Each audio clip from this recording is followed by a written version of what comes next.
we bring you Halloween feast. Yes. And it is only blood! But it is a vegan Halloween feast. This is true. We are the vegan vampires. These teeth aren't comfortable.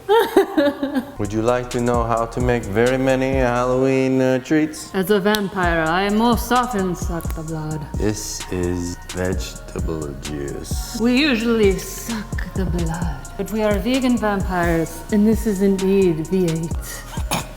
We spent hours searching the World Wide Web! There are so many treats you can eat as a vampire or a normal person that are delicious and vegan and plant-based. No humans or animals were hurt in the making of this feast. Tell us what we're making, Vampire Reebs. First of all, you can make anything into a pumpkin. Here we have pumpkins. With bats and spiders, it's so easy. You peel the skin off the clementine. Don't tell people that it's a clementine. And you stabbed it in the heart with a green bean. Dylan Von Homsing. So these are indeed clementines with a small piece of green bean jammed in the top to look like a pumpkin. But they're adorable and a fun and healthy treat for your friends. It's juicy, like the blood of my enemies. Ribs is adjusting the teeth. Next we have these delicious eyeballs. All we did was cook some poison potatoes, flatten them out a little bit, cut them in half, then we took some green olives, we have the little red thing in the middle, you know, and sliced them up. We took some hummus, all we did was make some hummus and we put a little tomato sauce in it to give it a little red color. Plop that on your potato along with the olives, and then you gotta squirt on a little bit of that sriracha to make those eyes extra bloodshot. Don't they look delicious? They look pretty spooky, don't they? It's genius. And still vegan. How about these witches' fingers, Reebs, Vampire Reebs? Ooh, that is spooky. Don't! Oh, what must it taste like? It's a witch. It has a gross, moldy nail.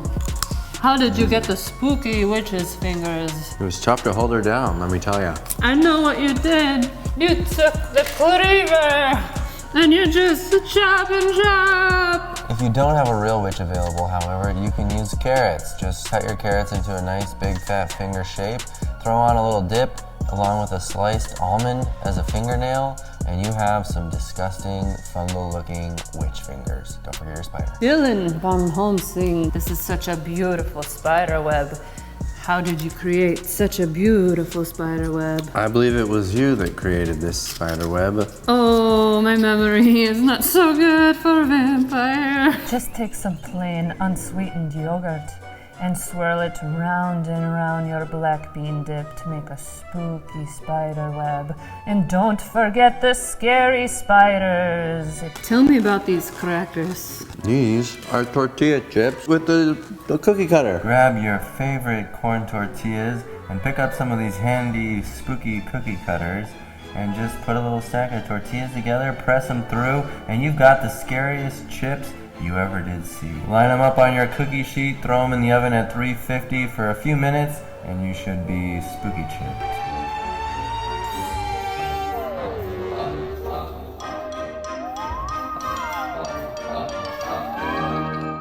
That's the most delicious bean dip I've ever had. And if you want the recipe, you must sign up for our Well Your Weekend live cooking show. You don't want to miss it. How about this other dip?